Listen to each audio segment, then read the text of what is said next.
আধুনিক যুদ্ধক্ষেত্রে নিয়ম একটাই, আকাশ সীমা যার, যুদ্ধের জয় তার।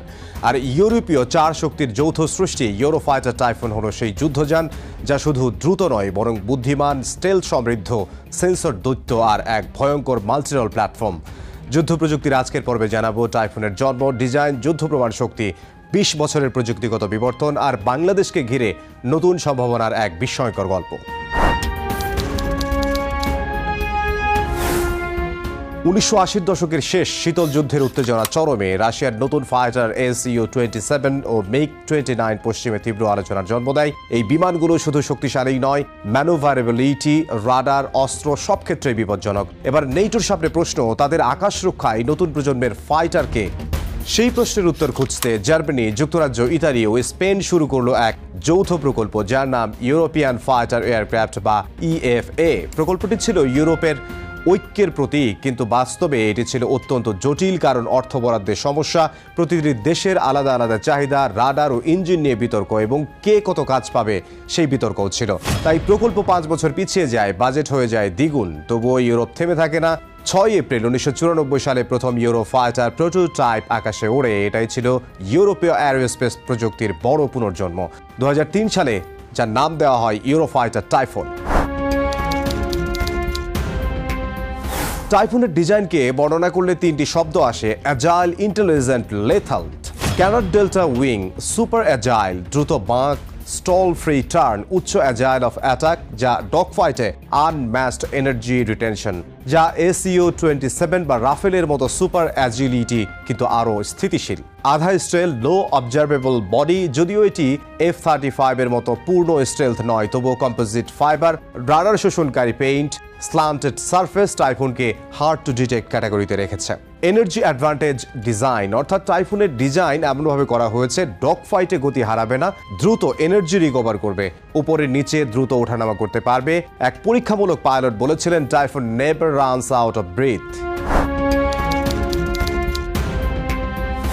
EJ-200 শুধু একটি ইঞ্জিন নয়, এটি ইউরোপের অ্যারোস্পেস ইঞ্জিনিয়ারিং এর গর্ব। বিশেষত এটি সুপার ক্রুজ মাক 1.5, কম জ্বালানি খরচে উচ্চ থ্রাস্ট, অত্যন্ত রেসপন্সিভ থ্রটল, দ্রুত রোল এবং পিচ পরিবর্তন। সুপার ক্রুজ মানে আফটার বার্নার ছাড়াই সুপারসনিক ফ্লাই করা, যা জ্বালানি বাঁচায়, তাপ স্বাক্ষর কমায় এবং শত্রুর রাডারে কম ধরা পড়ে। আধুনিক যুদ্ধে চোখ, নাক, কান সবই সেন্সর। টাইফুন এখানে সত্যি এক দৈত্য।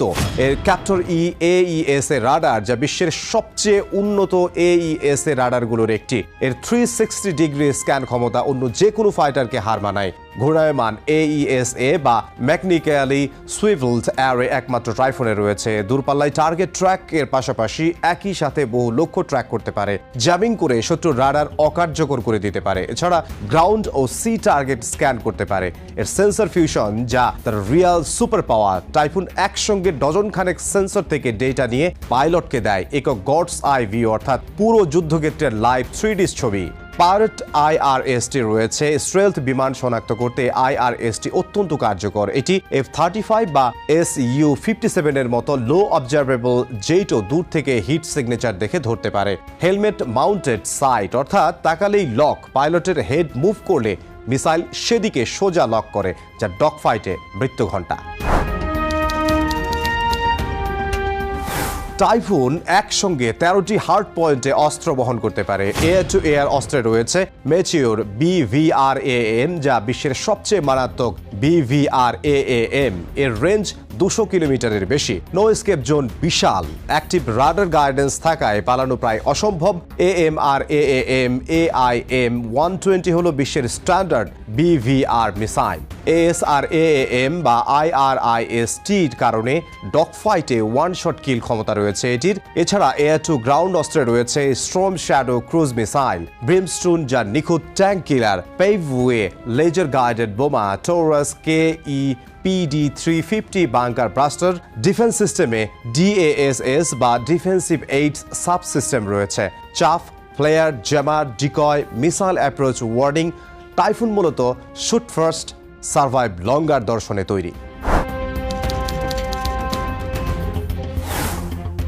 টাইফুন বহু আন্তর্জাতিক মিশনে অংশ নিয়েছে। লিবিয়া অপারেশন অ্যালামে নেটো সাপোর্ট, স্থল টার্গেট আক্রমণ, বিমান প্রতিরক্ষা দমন, শত্রুর SAM অ্যাভয়েড করা, ইরাক ও সিরিয়ায় ISIS টার্গেটিং, নির্ভুল স্ট্রাইক, কম কোলাটেরাল ড্যামেজ, উচ্চ সার্ভাইভেবিলিটি, বাল্টিক এয়ার পলিসিং, রুশ বিমান শনাক্ত ও প্রতিহত করতে টাইফুন দীর্ঘদিন ব্যবহার হয়েছে। প্রত্যেক মিশনে টাইফুন প্রমাণ করেছে এটি শুধু মাল্টি রোল নয়, বরং অত্যন্ত নির্ভরযোগ্য ও ব্যাটল প্রোভেন।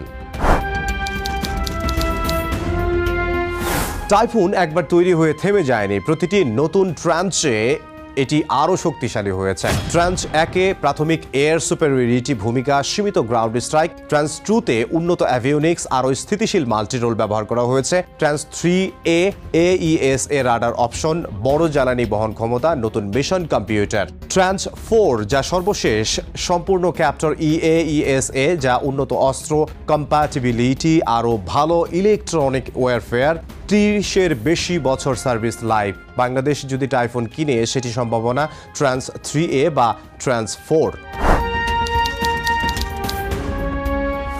ফোর্সেস গোল 2030-র অধীনে বাংলাদেশ দীর্ঘদিন ধরে নতুন প্রজন্মের বিমান খুঁজছে, আর ইউরোপীয় দেশগুলোর সঙ্গে প্রতিরক্ষা সম্পর্ক ধীরে ধীরে বাড়ছে। 2025 সালে ইতালির নিউরার্দো বাংলাদেশ বিমান বাহিনীর মধ্যে আগ্রহপত্র সই হয়েছে। এটি ছিল টাইফুন কেনার আনুষ্ঠানিক প্রক্রিয়ার প্রথম বড় ধাপ। বাংলাদেশ কেন টাইফুনে কিনতে আগ্রহী হতে পারে? মেটিওর মিসাইল, যা আকাশ নিয়ন্ত্রণে বিশাল সুবিধা, সুপারক্রুজ ক্ষমতা, যা দ্রুত প্রতিক্রিয়া, সি স্কিমিং মিসাইল প্রতিরোধে ব্যবহৃত হলে নৌবাহিনীর নিরাপত্তায় গুরুত্বপূর্ণ ভূমিকা রাখতে পারবে। আলট্রা মডার্ন সেন্সর ফিউশন, যা দীর্ঘমেয়াদী ইউরোপীয় প্রতিরক্ষা সহযোগিতা। বিশেষজ্ঞদের মতে টাইফুন যুক্ত হলে বাংলাদেশ সরাসরি গ্লোবাল এয়ার ফোর্স ক্লাবে প্রবেশ করবে।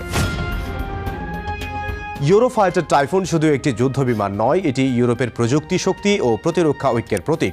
আজও এটি বিশ্বের অন্যতম ভয়ঙ্কর 4.5 জেনারেশন ফাইটার। গতি, সেন্সর, অস্ত্র, বুদ্ধিমত্তা সব দিক থেকেই। আর একদিন যদি বাংলাদেশের আকাশে টাইফুন ওঠে, তাহলে তা হবে দেশের প্রতিরক্ষা ইতিহাসের এক নতুন অধ্যায়, এক নতুন যুগ, যেখানে বাংলাদেশ গ্লোবাল এয়ার সুপেরিয়রিটি ক্লাবের সদস্য হয়ে দাঁড়াবে।